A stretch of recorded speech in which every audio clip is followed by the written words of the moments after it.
faire la présentation du parcours de notre auteur, et vous savez si le parcours est très riche. Et ensuite, Pascal, notre libraire, de la palette libraire Asseclin, va vous faire l'interview et le débat. Vous pourrez poser autant de questions que vous souhaitez sur le parcours, sur ton œuvre, aussi sur les derniers ouvrages de Jean-Michel Bartnicki. Voilà, est-ce qu'il y a des questions? Non? Eh bien, on va pouvoir commencer tout de suite avec le parcours de Jean-Michel. Alors, Jean-Michel a déjà toutes les qualités, il est né dans le nord de la France. C'est une bonne chose. Tu es d'origine polonaise du côté de ton père. Oui.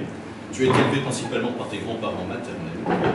Et fils unique, tu te construis seul tout en écrivant tes émotions sur une feuille de papier. Depuis tout petit. Déjà tout petit, Oui. tu es déjà parti faire de la littérature. Tu obtiens un baccalauréat littéraire en 1976. Oui. Et puis tu passes complètement par hasard un concours pour devenir instituteur, enfin C'est vrai. maître à l'époque. D'abord élève professeur, enfin maintenant on disait à l'époque élève maître, Oui. à Douai pendant 2 ans. Ensuite tu débutes ta carrière d'enseignant en 1978 à Roubaix. Oui. Et tu obtiens ton CAP, certificat d'aptitude professionnelle. Oui. Tu seras lauréat du concours de professeur des écoles en 1997 et tu es un heureux retraité depuis septembre 2012. Absolument. Absolument. Mais ta retraite ne sera pas inactive puisque tu passes du tableau noir à la feuille blanche. Oui. Et en plus d'être un excellent pédagogue, tu es aussi un poète.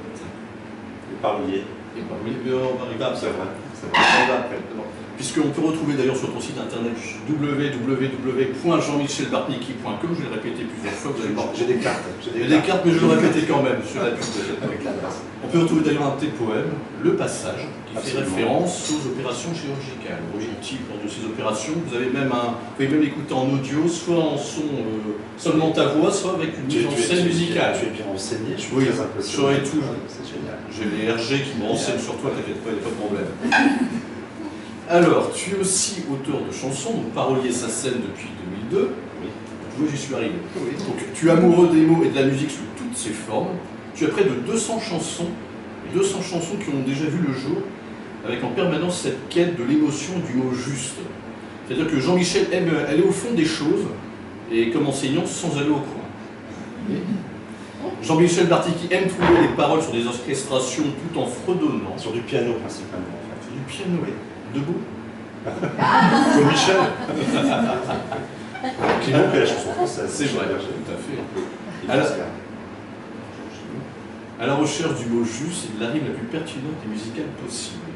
Oui, c'est presque mathématique dans l'émotion, avant tout. Parce que c'est très difficile d'écrire des chansons sur de la musique, comme si ça tombait du ciel. Je n'arrive pas à expliquer, mais c'est un peu une mission. C'est aussi beaucoup de travail. Oui. Voilà, beaucoup de travail. Alors, tu as aussi sorti Rendez-vous aux éditions Guy Livre en 2002, qui est un recueil de textes de chansons. Ça t'a permis de participer pour la première fois au Salon du Livre de Paris. J'en ai vendu un. Au Salon du Livre de Paris, c'est pas mal quand même. Très bien. C'était très très bien. Surtout que le temps est limité, je vois sur place. Tout à fait.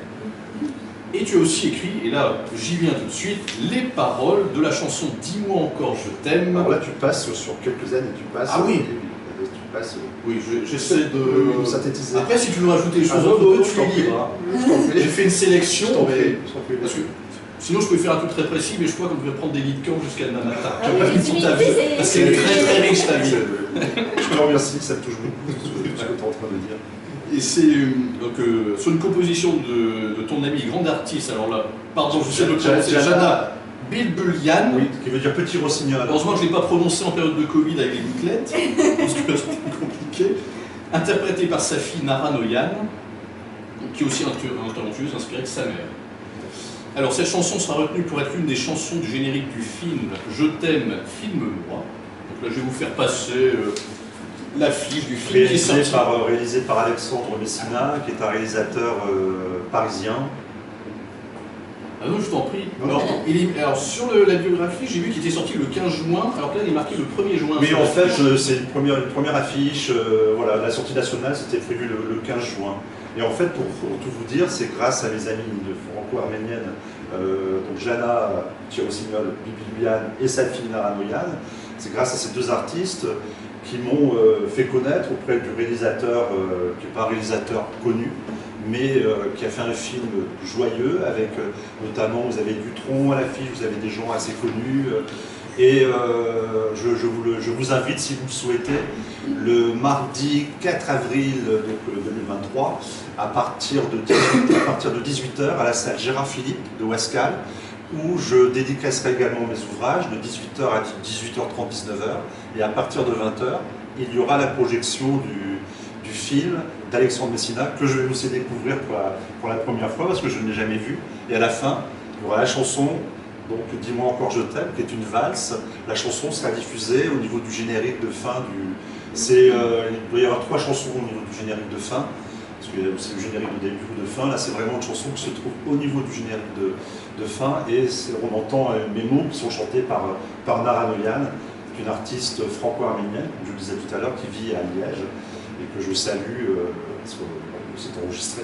Donc c'est un honneur aussi d'avoir, par hasard en fait, d'avoir été sollicité par Alexandre Messina, et de pouvoir, d'avoir fait cette chanson qui ponctue un petit peu ce film joyeux, qui dépeint aussi une joie de vivre dont on manque de plus en plus aujourd'hui dans le contexte social et politique dans lequel on est, et qui fait du bien, ce film fait du bien aux gens qui vont le voir. Donc c'est à la salle Gérard Philippe, le mardi 4 avril prochain.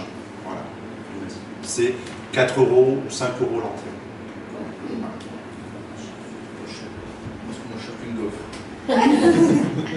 Oui, avec 300 ou 400 places possibles. Ah oui, donc, mais pour rebondir par rapport à l'écriture et aux chansons, moi ça me permet de me nourrir de mes rencontres, si vous voulez. Je fais des salons du livre. Samedi, ce week-end, j'étais dans une boulangerie où j'ai présenté mes livres, et j'ai revu 2 anciens que j'avais eu en CM1 à l'époque, qui m'ont reconnu. Donc je leur ai dit, j'ai pas trop changé, parce que c'était dans les années 90. Et alors, quand je vois d'anciens élèves qui me regardent avec des yeux pleins de lumière en me disant, voilà, j'ai servi à quelque chose, moi je suis le plus heureux des hommes. En plus, ils m'ont acheté des livres. Voilà, donc l'écriture aussi est un tremplin pour aller vers les gens, pour aller vers les rencontres. Et j'ai aussi envie d'apporter du bonheur aux gens que je rencontre à ma modeste échelle, de paroliers, d'écrivains à mes heures. Donc, j'ai la chance d'être édité à compte d'éditeur par une petite maison d'édition du sud de la France, qui est libre de lire. Alors être édité à compte d'éditeur, c'est ce qui est le plus difficile en fait à obtenir. Toi qui es libraire, tu sais, et toi qui es bibliothécaire, tu sais comment ça marche. Et donc si je me déplace autant, si je fais autant de démarches, c'est aussi par respect, je dirais, par rapport à ma petite maison d'édition qui est à Aragon, près de Carcassonne. Voilà.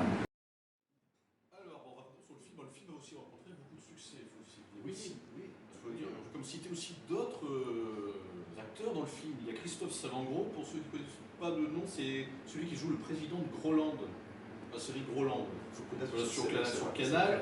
Michel Crémades, Karine Fantalon, Thomas Dutronc, Pierre Richard, Bernard Ménez, Lame, aussi la chanteuse Lame, Stéphane Fraisse, et aussi Patrice Laffont, entre autres, parce qu'il y en a d'autres aussi.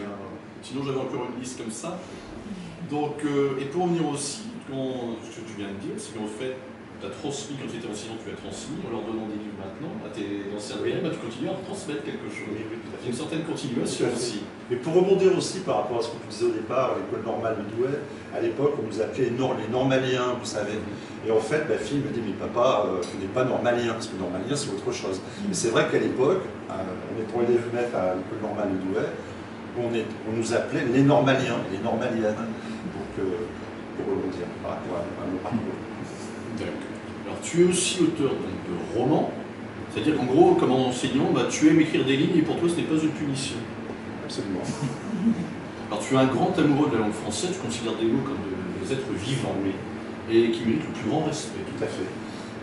Ton éditeur te compare même à Victor Hugo. Oui, c'est peut-être un peu présomptueux. C'est quand même un bon point, tu ne mérites pas la bonne édade, au moins, en enseignant.